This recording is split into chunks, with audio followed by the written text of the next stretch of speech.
BCom 6th sem students, welcome to live class. ಈಗ ನಾವು ನೋಡೋಣ ಲೊಕೇಶನ್ ಆಫ್ ಇಂಡಸ್ಟ್ರೀಸ್, ಕೈಗಾರಿಕೆಗಳ ಸ್ಥಳ ನಿವೇಶನ. ಕೈಗಾರಿಕೆಗಳ ಸ್ಥಳ ನಿವೇಶನ ಅಂದರೆ ಕೈಗಾರಿಕೆಯನ್ನು ಸ್ಥಾಪನೆ ಮಾಡ್ತಕ್ಕಂಥ ಸ್ಥಳ ಅಥವಾ ನಿವೇಶನ. ಇಲ್ಲಿ ಒಂದು ಉದ್ಯಮ ಸ್ಥಾಪಿಸಲಿಕ್ಕೆ ಹಲವು ಸಮಸ್ಯೆಗಳಿರ್ತವೆ. ಆ ಸಮಸ್ಯೆಗಳನ್ನು ಯಶಸ್ವಿಯಾಗಿ ಎದುರಿಸಿದರೆ ಸಂಸ್ಥೆ ಯಶಸ್ವಿ ಆಗುವಂಥ ಸಾಧ್ಯತೆ ಇರುತ್ತೆ. ಅಂದರೆ ಸಮಸ್ಯೆಗಳು ಪ್ರತಿಯೊಂದು ಉದ್ಯಮ ಸಂಸ್ಥೆಯನ್ನು ಕೂಡ ಸ್ಥಾಪನೆ ಮಾಡಲಿಕ್ಕೆ ಹಲವು ರೀತಿಯಾಗಿರ್ತಕ್ಕಂಥ ಸಮಸ್ಯೆಗಳಿರ್ತವೆ. ಸಮಸ್ಯೆಗಳಿದ್ದಾವೆ ಅಂತಂದರೆ ಅವನ್ನ ಪರಿಹರಿಸಲಿಕ್ಕೆ ಸಾಧ್ಯತೆ ಇರಲ್ಲ ಅಂತ ಏನಲ್ಲ. ಉದ್ಯಮ ಸ್ಥಾಪಿಸೋದು ಮಾತ್ರ ಯಶಸ್ವಿ ಅಲ್ಲ, ನಂತರ ಮುಂದುವರ್ಸ್ಕೊಂಡು ಹೋಗುವುದು ಕೂಡ ಯಶಸ್ವಿಯಾಗಿರ್ತಕ್ಕಂಥದ್ದು. ಅಂದರೆ ಉದ್ಯಮಿಯನ್ನು ಸ್ಥಾಪನೆ ಮಾಡಿಬಿಟ್ರೆ ಅದು ಸಕ್ಸಸ್ ಆಯಿತು ಅಂತ ಅಲ್ಲ, ಉದ್ಯಮಿಯನ್ನು ಕೂಡ ಯಶಸ್ವಿಯಾಗಿ ನಡೆಸ್ಕೊಂಡು ಹೋಗ್ತಕ್ಕಂಥದ್ದು ಕೂಡ ಏನು ಸೂಕ್ತವಾದಂಥದ್ದು. ಉದಾಹರಣೆಗೆ ನೀವು BCom ಅಡ್ಮಿಷನ್ ಮಾಡಿಸ್ಬಿಟ್ರೆ ಮುಗಿಲಿಲ್ಲ. BCom ಚೆನ್ನಾಗಿ ಅಭ್ಯಾಸ ಮಾಡಿ ಮುಗಿಸ್ಕೊಂಡು ಹೋದರೆ ಅದು ಸೂಕ್ತವಾಗಿರ್ತಕ್ಕಂಥದ್ದು. ಹಾಗಾಗಿ ಒಂದು ಕೈಗಾರಿಕೆ ಸ್ಥಳ ನಿವೇಶನ ಅಂತಕ್ಕಂಥದ್ದು ಸ್ಥಾಪನೆ ಮಾಡೋದು ಅಷ್ಟೇ ಮುಖ್ಯ ಅಲ್ಲ, ಸಮರ್ಪಕವಾಗಿ ಉತ್ಪಾದನೆ ಮಾಡಿಕೊಂಡು ಹೋಗುವಂಥದ್ದು ಮುಖ್ಯವಾಗಿರ್ತಕ್ಕಂಥದ್ದು. Location of a new factory or a business or industrial unit in its most suitable place is not any easy task. ಇದು ಬಹಳ ಸರಳವಾಗಿರ್ತಕ್ಕಂಥ ಅಂಶ ಏನಲ್ಲ, ಇದು ಬಹಳ ಕಠಿಣವಾಗಿರ್ತಕ್ಕಂಥದ್ದು. ಒಂದು ನಿವೇಶನವನ್ನು ಆಯ್ಕೆ ಮಾಡಿಕೊಳ್ಳುವಂಥದ್ದು. ಕೈಗಾರಿಕೆಗಳು ಎಲ್ಲ ಪ್ರದೇಶದಲ್ಲಿ ಎಲ್ಲ ತರಹದ ಕೈಗಾರಿಕೆಗಳು ಸ್ಥಾಪನೆ ಆಗೋದಿಲ್ಲ. ಹೊಸ ಕೈಗಾರಿಕೆ ಸೂಕ್ತವಾದಂಥ ಸ್ಥಳದಲ್ಲಿ ಸ್ಥಾಪನೆ ಮಾಡೋದು ಅವಶ್ಯಕತೆ ಇದೆ. ಸ್ಥಳ ಸರಿಯಾಗಿ ಆಯ್ಕೆ ಮಾಡಿಕೊಳ್ಳುವಂಥದ್ದು ಅವಶ್ಯಕತೆ ಇದೆ. ಗರಿಷ್ಠ ಲಾಭದ ನಿರೀಕ್ಷೆನೂ ಕೂಡ ಇರ್ತದೆ ಉದ್ಯಮಿಗೆ. ಅನಿರ್ದಿಷ್ಟತೆ ಕಡಿಮೆ ಇರುವಂಥ ವಲಯಕ್ಕೆ, ಅಂದರೆ ನಿರ್ದಿಷ್ಟತೆ ಇರಬೇಕು.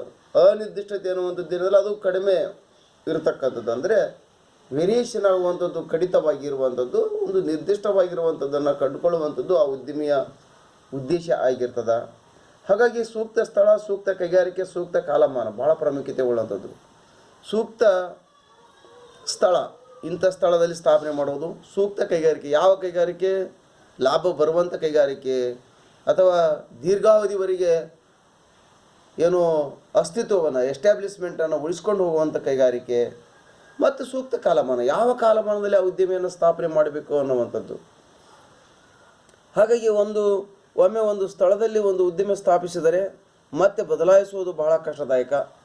ಬದಲಾಯಿಸ್ಬೋದು, ಆದರೆ ಅನವಶ್ಯಕವಾಗಿ ಹಲವು ರೀತಿಯಾಗಿರ್ತಕ್ಕಂಥ ವೆಚ್ಚಗಳು ಕಂಡು ಬರ್ತವೆ. ಇಲ್ಲಿ ಸ್ಥಾಪನೆ ಆಯ್ಕೆ ಬಹಳ ಕಷ್ಟದಾಯಕ. ಎಲ್ಲಿ ಸ್ಥಾಪನೆ ಮಾಡಬೇಕು ಅಂತಕ್ಕಂಥದ್ದು ಕೂಡ ಕಷ್ಟದಾಯಕ. ಯಾಕಂದರೆ ಭಾಳ ಗೊಂದಲಮಯವಾಗಿರ್ತಕ್ಕಂಥದ್ದು. ಇಂದು ಲಾಭ ಬರ್ಬೋದು, ತದನಂತರ ಅವಧಿಯಲ್ಲಿ ಲಾಭ ಬರದಿರುವಂಥ ಸಾಧ್ಯತೆಯೂ ಕೂಡ ಇರುತ್ತೆ. ಹಾಗಾಗಿ ಯಾವುದೇ ಒಂದು ಕೈಗಾರಿಕೆಯ ಸ್ಥಾಪನೆಯು ಐತಿಹಾಸಿಕ, ಭೌಗೋಳಿಕ, ಆರ್ಥಿಕ, ಸಾಮಾಜಿಕ, ರಾಜಕೀಯ ಅಂಶಗಳಿಂದ ನಿರ್ಧಾರವಾಗ್ತದೆ. ಹಿಸ್ಟೋರಿಕಲ್ ಪ್ಲೇಸ್ ಆಗಿರ್ಬೋದು, ಜಾಗ್ರಿಫಿಕಲ್ ರಿಸೋರ್ಸ್ ಅಂತಕ್ಕಂಥದ್ದು ಇರ್ಬೋದು, ನ್ಯಾಚುರಲ್ ರಿಸೋರ್ಸ್. ಹಾಗೆಯೇ ಎಕನಾಮಿಕಲ್ ಕಂಡೀಷನ್ಸ್ ಭಾಳ ಇಂಪಾರ್ಟೆಂಟ್. ಎಕನಾಮಿಕಲ್ ಕಂಡೀಷನ್ ಯಾಕಂದರೆ ಆರ್ಥಿಕ ಏನು ಅಂಶಗಳ ಪರಿಗಣನೆ ಇಲ್ಲದೆ ಯಾವುದೇ ಒಂದು ಉದ್ಯಮ ಸ್ಥಾಪನೆ ಮಾಡೋದು ಸೂಕ್ತವಾಗಿರ್ತಕ್ಕಂಥದ್ದಲ್ಲ. ಹಾಗೆಯೇ ಸಾಮಾಜಿಕ ಅಂಶಗಳು, ಸಾಮಾಜಿಕ ಮತ್ತು ಸಾಂಸ್ಕೃತಿಕವಾಗಿ ಆ ವಸ್ತುವನ್ನು ಉತ್ಪಾದನೆ ಮಾಡಿದರೆ ಅದನ್ನು ಜನ ಅನುಭವಿಸುವಂಥ ದೈತ್ಯವಲ್ಲ, ಸಾಮಾಜಿಕವಾಗಿ ಒಪ್ಕೊಳ್ತಾರೋ ಇಲ್ವೋ. ಹಾಗೆಯೇ ರಾಜಕೀಯ ಅಂಶ, ಇವೆಲ್ಲ ಅಂಶಗಳು ಕೈಗಾರಿಕೆಯ ಮೇಲೆ ಅಥವಾ ಉದ್ಯಮಿ ಮೇಲೆ ಪರಿಣಾಮ ಬೀರ್ತವೆ. ಹಾಗಾಗಿ ಉದ್ಯಮೆದಾರನು ಕೈಗಾರಿಕೆ ಘಟಕ ಸ್ಥಾಪಿಸಲು 3 ಅಂಶಗಳನ್ನು ಗಮನಿಸಬೇಕಾಗ್ತದೆ. Concentrate of 3 factors establishment of industry. ಇಲ್ಲಿ 3 ಅಂಶಗಳನ್ನು ಗಮನದಲ್ಲಿಟ್ಕೊಂಡು ಉದ್ಯಮಿಯನ್ನು ಸ್ಥಾಪನೆ ಮಾಡ್ತಾನೆ. ಏನಂದರೆ ವ್ಯವಹಾರದ ಸ್ವರೂಪ ಮತ್ತು ಪ್ರಕಾರ, ಬಿಸ್ನೆಸ್ ನೇಚರ್ ಆ್ಯಂಡ್ ಟೈಪ್. ಹಾಗೆಯೇ ನಿರ್ವಹಣೆಯ ಅನುಕೂಲತೆ, ಮ್ಯಾನೇಜರಿಯಲ್ ಸಿಸ್ಟಮ್ಸ್. ಹಾಗೆಯೇ ಮಿತವ್ಯಯ ಮತ್ತು ಲಾಭದಾಯಕತೆ ಭಾಳ ಪ್ರಾಮುಖ್ಯತೆ ಉಳ್ಳಂಥದ್ದು. ಮಿತವ್ಯಯ, ಕಡಿಮೆ ವೆಚ್ಚದಲ್ಲಿ ಉತ್ಪಾದನೆ ಮತ್ತು ಲಾಭವನ್ನು, ಪ್ರಾಫಿಟಬಿಲಿಟಿ ಅಂತಕ್ಕಂಥದ್ದು ಬಹಳ ಪ್ರಾಮುಖ್ಯತೆ ಉಳ್ಳಂಥದ್ದು. ಹಾಗಾಗಿ ಗರಿಷ್ಠ ಲಾಭ ಸಂಪಾದನೆಗೆ ಸ್ಥಳದ ಆಯ್ಕೆ ಮಹತ್ವ ಉಳ್ಳಂಥದ್ದು. ಈ ಸೂಕ್ತವಾಗಿರ್ತಕ್ಕಂಥ ಉದ್ಯಮಿಯ ಸ್ಥಳ ನಿವೇಶನ ಆಯ್ಕೆ ಆಯಿತು ಅಂತಂದರೆ ಅದು ಲಾಭಕರವಾಗಿರ್ತದೆ ಅನ್ನುವಂಥದ್ದು ಕೂಡ ನಾವು ಒಪ್ಕೊಳ್ಬೋದು. ಅಂದರೆ ಸೂಕ್ತವಲ್ಲದ ಸ್ಥಳವನ್ನು ಆಯ್ಕೆ ಮಾಡಿಕೊಂಡಾಗ ವಿವಿಧ ರೀತಿಯಾಗಿರ್ತಕ್ಕಂಥ ವೆಚ್ಚಗಳು ಹೆಚ್ಚಳ ಆಗುವಂಥ ಸಾಧ್ಯತೆ ಇರುತ್ತೆ. ಹಾಗಾಗಿ ಕಡಿಮೆ ವೆಚ್ಚದ ಆಯ್ಕೆಯ ಸ್ಥಳ, ಹೆಚ್ಚಿನ ಉತ್ಪಾದನೆ, ಗರಿಷ್ಠ ಲಾಭ, ಇದು ಬಹಳ ಪ್ರಾಮುಖ್ಯತೆ ಉಳ್ಳುತ್ತೆ. ಮ್ಯಾಕ್ಸಿಮಮ್ ಪ್ರಾಫಿಟ್, ಲೋಯೆಸ್ಟ್ ಎಕ್ಸ್ಪೆಂಡಿಚರ್, ಏನು ಮ್ಯಾಕ್ಸಿಮಮ್ ಪ್ರೊಡಕ್ಷನ್, ಏನು ಸೆಕ್ಯುಲರ್ ಪೀರಿಯಡ್, ದೀರ್ಘಾವಧಿ. ಹಾಗೆಯೇ ಆಯ್ಕೆಯ ಸ್ಥಳ ಪ್ರತಿಕೂಲವಾಗಿದ್ದರೆ, ಅಂದರೆ ಆಯ್ಕೆಯ ಸ್ಥಳ ಹಲವು ರೀತಿಯಾಗಿರ್ತಕ್ಕಂಥ ಸಮಸ್ಯೆಗಳು ಅಥವಾ ತೊಂದರೆಗಳು ಅಥವಾ ವೆಚ್ಚದ ಭಾರ ಅಥವಾ ಸಾರಿಗೆ ಸಂಪರ್ಕ, ಕಚ್ಚಾ ಸರಕು, ಮಾರುಕಟ್ಟೆ ಇವೆಲ್ಲವುಗಳು ತೊಂದರೆ ಉಳ್ಳಂಥದ್ದಾಗಿದ್ದರೆ ಅದು ಸಾಕಷ್ಟು ಪ್ರಮಾಣದ ನಷ್ಟವನ್ನು ಅನುಭವಿಸುವಂಥ ಸಾಧ್ಯತೆ ಇರುತ್ತೆ. ಹಾಗಾಗಿ ಆಯ್ಕೆಯ ಸ್ಥಳ ಅತ್ಯಂತ ಮಹತ್ವವುಳ್ಳಂಥದ್ದು. ಯಾವ ಸ್ಥಳದಲ್ಲಿ ಸ್ಥಾಪನೆ ಮಾಡಬೇಕಂತ. Therefore if the organisation is to survive and stay in the market for a longer time, it must aim at reducing the cost of production, producing quality goods and keeping competitive price for its products for the benefit of consumers in a particular and society in a general, and maximizing sales and profits for the owners of the organization. ನೋಡಿ, ತನಗೂ ಲಾಭ ಬರಬೇಕು, ಏನು ಹೆಚ್ಚಿನ ಪ್ರಮಾಣದಲ್ಲಿ ಮಾರಾಟ ಆಗಬೇಕು, ಏನು ಸೊಸೈಟಿಗೆ ಸಾಮಾನ್ಯವಾಗಿ ಒಪ್ಕೊಳ್ಳುವಂಥದ್ದಾಗಿರಬೇಕು, ಇಲ್ಲಿ ಲಾಭ ಬರುವಂತಿರಬೇಕು, ಅನುಭೋಗಿದಾರರಿಗೂ ಕೂಡ ಅನುಕೂಲವಾಗುವಂತಿರಬೇಕು. ಹೀಗಿದ್ದಾಗ ಮಾತ್ರ ಅದು ಯಶಸ್ವಿಯಾಗಲಿಕ್ಕೆ ಸಾಧ್ಯತೆ ಆಗುತ್ತೆ. ಹಾಗಾಗಿ ನಾವು ನೋಡಬೇಕಾಗಿರ್ತಕ್ಕಂಥದ್ದು localisation and plan location of industries. ಏನು ಕೈಗಾರಿಕೆಗಳ ಸ್ಥಳ ನಿರ್ದೇಶನ, ಕೇಂದ್ರೀಕರಣ ಮತ್ತು ಯೋಜಿತ ಸ್ಥಳ ನಿರ್ದೇಶನ. ಕೈಗಾರಿಕೆಗಳ ಸ್ಥಳ ನಿರ್ದೇಶನ, ಕೇಂದ್ರೀಕರಣ ಮತ್ತು ಯೋಜಿತ ಸ್ಥಳ ನಿರ್ದೇಶನ. Localisation and planned location of industry.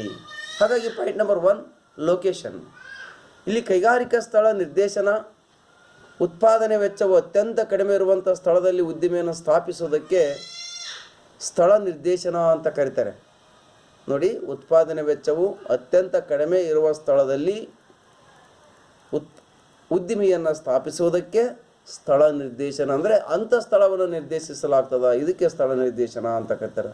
The term location means establishment of on industry in places where the cost of production is the lowest. ಕಡಿಮೆ ವೆಚ್ಚ ಬರತಕ್ಕಂಥ ಸ್ಥಳ. ಇನ್ನು ಪಾಯಿಂಟ್ ನಂಬರ್ 2 ಲೊಕ್ಯಾಲಿಜೇಷನ್, ಕೇಂದ್ರೀಕರಣ. ಲೊಕ್ಯಾಲಿಜೇಷನ್ ಇಲ್ಲಿ ಯಾವುದೇ ಉದ್ಯಮಿಯು ಒಂದು ನಿರ್ದಿಷ್ಟ ಸ್ಥಳದಲ್ಲಿ ಅಥವಾ ನಿರ್ದಿಷ್ಟ ಪ್ರದೇಶದಲ್ಲಿ ಕೇಂದ್ರೀಕೃತವಾಗುವುದಕ್ಕೆ ಕೈಗಾರಿಕೆಗಳ ಕೇಂದ್ರೀಕರಣ ಅಂತ ಕರೀತಾರೆ. The term localisation of industries means concentration of a certain industry mainly in a particular area or region. As per example, textile industry in Mumbai or jute industry in West Bengal. ನೋಡಿ, ಇಲ್ಲಿ ಕೇಂದ್ರೀಕರಣ, ಕೈಗಾರಿಕೆಗಳು ಕೇಂದ್ರೀಕರಣ ಎಲ್ಲಿ ಆಗಬೇಕಂತಂದರೆ ಒಂದು ವಿವಿಧ ರೀತಿಯ complementary goods ಸಿಗುವಂಥ, ಪೂರಕ ವಸ್ತುಗಳು ದೊರೆಯುವಂಥ ಅನುಕೂಲತೆ ಇರುವಂಥ. ಉದಾಹರಣೆಗೆ ಮುಂಬೈದಲ್ಲಿ ಟೆಕ್ಸ್ಟೈಲ್ ಇಂಡಸ್ಟ್ರಿ, ಪಶ್ಚಿಮ ಬಂಗಾಳದಲ್ಲಿ ಏನು ಜೂಟ್ ಇಂಡಸ್ಟ್ರಿ, ಸೆಣಬಿನ ಉದ್ಯಮಗಳು ಇರ್ತಕ್ಕಂಥದ್ದು ಹೆಚ್ಚು ಪ್ರಮಾಣದಲ್ಲಿ. ಕಾರಣ ಅಲ್ಲಿ ಉತ್ಪಾದನೆ, ಕಚ್ಚಾ ಸರಕಿನ ಸೌಲಭ್ಯ ಅಥವಾ ಕಚ್ಚಾ ಸರಕುಗಳು ದೊರೆಯುವಂಥ ಅನುಕೂಲತೆ ಜಾಸ್ತಿ ಇದೆ. ಹಾಗಾಗಿ ಟೆಕ್ಸ್ಟೈಲ್ ಇಂಡಸ್ಟ್ರಿಯನ್ನು ಗಣನೆ ತೆಗೆದುಕೊಂಡಾಗ ಮುಂಬೈ ಕರ್ನಾಟಕ ಅಥವಾ ಮುಂಬೈ ಬಾಂಬೆದಲ್ಲಿ ಹೆಚ್ಚು ಪ್ರಮಾಣದಲ್ಲಿ ಹತ್ತಿ ದೊರೆಯುವಂಥದ್ದು ಅಥವಾ ಅನುಕೂಲತೆಗಳಿದ್ದಾವೆ. ಹಾಗಾಗಿ ಅಲ್ಲಿ ಉದ್ಯಮಗಳು, ಹತ್ತಿ ಉದ್ಯಮ ಅಥವಾ ಟೆಕ್ಸ್ಟೈಲ್ ಇಂಡಸ್ಟ್ರಿ ಹೆಚ್ಚಿನ ಪ್ರಮಾಣದಲ್ಲಿರುವಂಥದ್ದು ಕಂಡು ಬರುತ್ತೆ.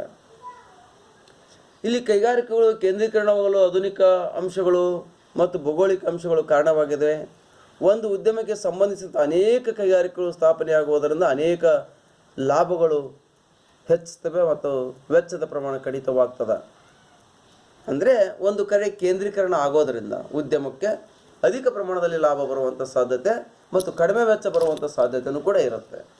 ಇನ್ನು planned location of industry, planned location of industry, ಉದ್ದಿಮೆಯ ಯೋಜಿತ ಸ್ಥಳ ನಿರ್ದೇಶನ, ಉದ್ದಿಮೆಯ ಯೋಜಿತ ಸ್ಥಳ ನಿರ್ದೇಶನ. ಈ ಪದವನ್ನು ಮೊದಲು ಬಳಸಿದಂಥವರು ಲಾರ್ಡ್ ಬೆವರಿಡ್ಜ್ ಅಂತಕ್ಕಂಥವ್ರು. ಹಾಗಾದರೆ ಇಲ್ಲಿ ಉದ್ದಿಮೆಯ ಯೋಜಿತ ಸ್ಥಳ ನಿರ್ದೇಶನ ಅಂದರೆ ಏನಂತಕ್ಕಂಥದ್ದು ನೋಡೋದಾದರೆ, ದೊಡ್ಡ ಕೈಗಾರಿಕೆಗಳು ಒಂದೇ ಪ್ರದೇಶದಲ್ಲಿ ಕೇಂದ್ರೀಕೃತವಾಗದಂತೆ, ಅವು ಬೇರೆ ಬೇರೆ ಸ್ಥಳದಲ್ಲಿ ಯೋಜನಾಬದ್ಧವಾಗಿ ಸ್ಥಾಪಿಸಲ್ಪಡುವಂತೆ, ಪ್ರತಿಯೊಂದು ಕೈಗಾರಿಕಾ ಪ್ರದೇಶದಲ್ಲಿ ವಿವಿಧ ಪ್ರಕಾರದ ಉದ್ದಿಮೆಗಳು ಬೆಳೆಯುವಂತೆ ಯೋಜಿಸುವುದಕ್ಕೆ ಯೋಜಿತ ಸ್ಥಳ ನಿರ್ದೇಶನ ಅಂತ ಕರೀತಾರೆ. ಯೋಜಿತ ಸ್ಥಳ ನಿರ್ದೇಶನ ಅಂದರೆ ಯೋಜನೆ ಮಾಡಿಕೊಂಡು ಸ್ಥಳವನ್ನು ನಿರ್ದೇಶಿಸುವಂಥದ್ದು. ಇಲ್ಲಿ 19ನೇ ಶತಮಾನದಲ್ಲಿ ಕಬ್ಬಿಣ ಮತ್ತು ಉಕ್ಕು ಕೈಗಾರಿಕೆಗಳು ಕಲ್ಲಿದ್ದಲು ಸಿಗುವಂಥ ಸ್ಥಳದಲ್ಲಿ ಪ್ರಾರಂಭವಾದವು. ಹೀಗೆ ಒಂದು ಸ್ಥಳದಲ್ಲಿ ಪ್ರಾರಂಭವಾಗಲು ಅನೇಕ ಪ್ರಯೋಜನಗಳಿದ್ದಾವೆ. ಅಂದರೆ ಕಬ್ಬಿಣ ಮತ್ತು ಉಕ್ಕು ಕೈಗಾರಿಕೆಗಳು ಕಲ್ಲಿದ್ದಲು ಸಿಗುವಂಥ ಸ್ಥಳದಲ್ಲಿ ಪ್ರಾರಂಭವಾದವು, ಯಾಕೆಂದರೆ ಅಲ್ಲಿ ಅನುಕೂಲಕರವಾಗಿರ್ತಕ್ಕಂಥದ್ದು ಇರುತ್ತೆ. ಹಾಗಾಗಿ ವೆಚ್ಚ ಕಡಿಮೆ, ಖ್ಯಾತಿ ಸಾಕಷ್ಟು ಇರುವಂಥದ್ದು, ಕುಶಲತೆ, ಸಾರಿಗೆ ಸಂಪರ್ಕ, ಹಣಕಾಸು ಸಂಸ್ಥೆಗಳ ಅಭಿವೃದ್ಧಿ, ವೃತ್ತಿ ಮತ್ತು ತಾಂತ್ರಿಕತೆಯ ತರಬೇತಿ ಇನ್ನು ಮೊದಲಾದವುಗಳು ಅನುಕೂಲಕರವಾಗಿರ್ತಕ್ಕಂಥದ್ದು ಇರುತ್ತೆ. ಹಾಗಾಗಿ ಆ ಉದ್ಯಮಗಳು ಒಂದು ಕಡೆ ಕೇಂದ್ರೀಕೃತವಾಗ್ತವೆ. There are several advantages of location of industries such as reputation of the place, availability of specialised labour, development of transport and communication facilities, development of financial institutions, utilization of scarce resources, publication of technology and trade journals. ಹೀಗೆ ವಿವಿಧ ರೀತಿಯಾಗಿರ್ತಕ್ಕಂಥ ಸೌಲಭ್ಯಗಳು ಒಂದೇ ಕಡೆ ಉದ್ಯಮಗಳಿರುವುದರಿಂದ ದೊರೆತವೆ. ಆದರೆ ಕೇಂದ್ರೀಕೃತವಾಗಿರುವುದರಿಂದ ಹಲವಾರು ಅನಾನುಕೂಲತೆಗಳು ಅಥವಾ ದೋಷಗಳು ಇದ್ದಾವೆ. ಮಿತಿಮೀರಿದ ಕೇಂದ್ರೀಕರಣ ದುಷ್ಪರಿಣಾಮವನ್ನು ಬೀರ್ತದೆ. ಪ್ರಾದೇಶಿಕ ಅಸಮತೋಲನ, ರೀಜನಲ್ ಇಂಬ್ಯಾಲೆನ್ಸ್ ಅಂತಕ್ಕಂಥದ್ದನ್ನು ಕ್ರಿಯೇಟ್ ಮಾಡ್ತದೆ. ರಾಜಕೀಯ ಮತ್ತು ಪ್ರಾದೇಶಿಕ ಘರ್ಷಣೆಗಳು, ಪ್ರಾದೇಶಿಕ ಶ್ರಮ ವಿಭಜನೆಯ ಅಪಾಯ ಆಗ್ತದೆ. ರೀಜನಲ್ ಕಂಜೆಸ್ಟೆಡ್ ಅಂತಕ್ಕಂಥದ್ದು ಮತ್ತು ಅಸಮತೋಲನ, ಪ್ರಾದೇಶಿಕ ಶ್ರಮ ವಿಭಜನೆ ಅಪಾಯ, ನಿರ್ದಿಷ್ಟ ಪ್ರದೇಶದಲ್ಲಿ ನಿರುದ್ಯೋಗ ತಾಂಡವಾಡ್ತದೆ. ಕೆಲವೊಂದು ಪ್ರದೇಶದಲ್ಲಿ ಉದ್ಯೋಗ ಹೆಚ್ಚಿರ್ತದೆ, ಕೆಲವೊಂದು ಕಡೆ ಕಡಿಮೆ ಇರ್ತದೆ.